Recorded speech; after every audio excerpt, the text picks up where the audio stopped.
The new Minecraft 1.16 update is almost here. I'm so excited. I've put together this building tutorial for you so that you can build a house entirely out of nether blocks. It's a little challenging to do because there are a lot of bright colors, but you can definitely change this up to however suits you and the biome that you are living in. Alright, let's get started with this house. As you can see, we have quite a variety of blocks here picked out. We're going to be starting by grabbing some blackstone for our foundation as well as some basalt. We're going to be marking out the foundation by going 3 high pillars with our blackstone, and we're going to do 3 of those. On the ends, we're going to space it out by 5 and then go up by 3 again, completing a nice little rectangle. I'm going to go on the inner circle of that and use our basalt and kind of build up a wall. Once you have your wall, it should look something like this. Then we're going to go along the inners of each of these pillars and place a stair of blackstone. Connect that together with a slab. Now we're going to grab our bone block, and let's grab our quartz bricks too, just for fun, and we're going to put these right on top of these pillar blocks that we did with the blackstone. I'm going to go 5 high. 1, 2, 3, 4, 5. Now on top of our basalt ring, we're going to go in with the quartz bricks. And now you should have something that looks a little bit like this. We're then going to grab our black stone bricks in the stairs and go on each edge where the bone meets the blackstone and give it a little border with the stairs. You can do this out of the crimson planks as well. I think it looks great with the purple. Next, we're going to grab our nether brick so that we can get going on our first roof. I'm going to start this out by doing it in stairs right along this edge.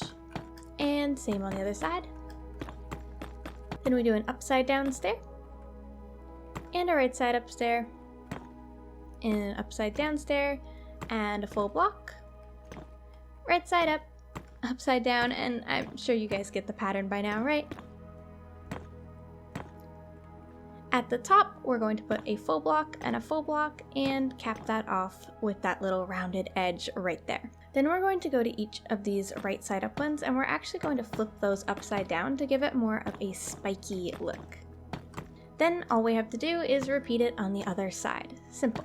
At this stage, this is what you should have. Now let's start filling it in with our warped wood. We're going to grab our warped planks and our warped stem block. For the stem block, we're going to actually be running this all the way through the house. If you're not doing interior, you could literally just put like 3 blocks on each end where it sticks out, but if you want to do an interior, then having it run all the way through will look pretty cool. Then, of course, just going to be filling this whole thing in with some warped wood. Just kind of matching it up on each side. Don't worry about it being completely perfect. We're going to end up covering up the stem block that we just put down. Don't worry about that. And then up at the top, we're going to drag our slabs across to connect that together and add a couple of little spikes to them. There we go. Now just do it on the other side. Now that that's done, of course, we do need to connect our wall all the way up, so let's grab our quartz brick and do that. And we're also going to be using our bone block to fill this in, just like so. If you want to save on quartz block, you can do the bone block first, and then you know exactly where you need your quartz brick. So that is the main house. Now we need to work on the couple additional pieces. Let's start with the front entrance. We're going to have a doorway right here. You can punch that in. Then 1 in from each of these blackstone pillars, and let's go 2 outwards. We're going to do a 5 block tall pillar of bone block. Just like so. Then we're going to grab our nether brick and do a nice little edge to that on each side. And just staircase that up at the front. Why is the sound of placing nether bricks so satisfying? Oh my gosh. Alright, and connect that to the house with some brick. Add the little spikes, and then of course just our warped to completely fill that in. Going to once again line these edges with some bone block, just to clean it all up. Let's make these inner slabs a little bit prettier by kind of staircasing them upwards like that to give it a little bit more of an epic entrance in here. Next, we're going to be grabbing our black stone once again and coming over to the side of the house. On each of these middle parts, we're going to drag out by 3 and then connect them together with 3. We're going to do 2 layers of these polished blocks and then switching to our normal black stone. We're going to build this all the way up until it's up above the line of the roof. Of course, when you get to the roof, you may have to break a few blocks to get through there, but that's okay. Just means you're conserving a few of your extra blocks. And of course, this is going to be a tower, so you have to imagine there will be another wall right there and break down those warp blocks to get that in place. At this point, my tower is the exact same height as the nether brick on the roof. I'm going to go 2 higher than this point. Then I'm going to grab my nether brick slab and my quartz slab and some more of my warped wood once again. And I'm going to use this to create a nice little design. First going all the way around with some quartz, and then all the way around that quartz with some nether brick. Pattern of your nether brick to quartz on the top should look a little something like this. Then we're going to place in some of these warped planks to kind of mark in where we want the first roof here. Going to fill in the corners, and we're left with this little cross shape. We're going to build this up with blackstone once again, 3 high above the warped wood. Just like so.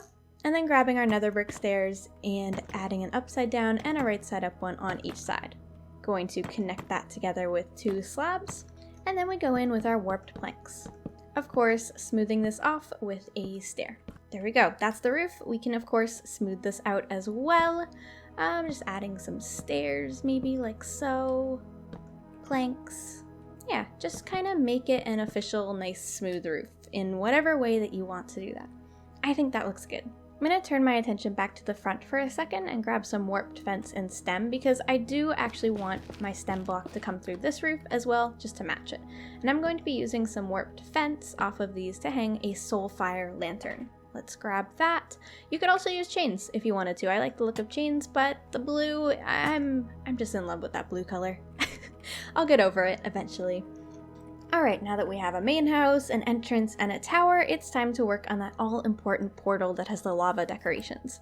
Let's grab my trapdoor here and my bone block, and of course we'll need some blocks to actually make a portal, so obsidian and flint and steel. And we're going to come 2 blocks from the tower and build up, let's go 5 high, and then we're going to leave a 4 block gap because that is where our portal is going to go, right here. Just like so. You can also fill it in if you've got the extra obsidian, and a bone block on this side as well. We're going to bring a bone block all the way along the top, just like that. Now that our bone block is dragged across, on each of these connector points we're going to put some warped stairs hanging over. This is going to make it look like it's kind of holding that lava in place. Then of course, to actually hold the lava in place, we'll use some warped slabs. Going to grab some blackstone and place it right there just to make it look like something is pouring the lava out. You could also put a hole in your build if you wanted to, but it's not entirely necessary. Let's light our portal, get our trapdoors going all along the edge of my bone. Then we're going to grab our lava bucket, make sure you punch a hole there so it doesn't flow absolutely everywhere, and just place your lava in. You may have to do a few source blocks just because it doesn't flow super far. Let's go to right there. There we go, it's flowing well. If you wanted to, you could also cap off the edges with some of these stairs. Alright, now let's turn our attention to the side of the building where it hasn't gotten some love in a little while. Let's place some of that and maybe get some bushes or something in the side, like some nethery flower pots. You can use whatever you want for this. I'm using the crimson nylium. You could use the warped one as well, or just regular dirt if you want regular flowers, or some soul sand if you want to pop some nether wart in there. Let's try a combination now. We have so many options. Oh my gosh, I actually love this. It makes such a cool little garden. I really like how that looks. I'm going to use more of the warped stem to kind of cap off that little edge there, and also if you wanted to make your windows a little bit better, you could grab a quartz stair and just put that there, and then you can put some glass panes in your windows or iron bars or just whatever you are wanting to use for your windows. And again, we can do this at the back. I love the look these little gardens give. I think they finish it off so well. I would love to see this in the actual nether with a bunch of these gardens and mushrooms and stuff all around. I think that would look so amazing. Of course, I am going to finish all of these roofs off with the typical slabs kind of going all the way along the roof edge, just to add a little touch of detail. Very cool. And with that, I am finished. I absolutely love how this came out. I think this house would look so wonderful in the nether. Let me know if you have built it and how it worked out for you and how you're enjoying the new update that is coming out very, very soon. Thank you so much for watching, everyone. I hope you've enjoyed this tutorial. Remember to subscribe to my channel if you'd like to see more tutorials like this, and give me a like to let me know that you enjoyed it. Thanks so much for watching, everyone. I hope I'll see you in the next video. Bye-bye!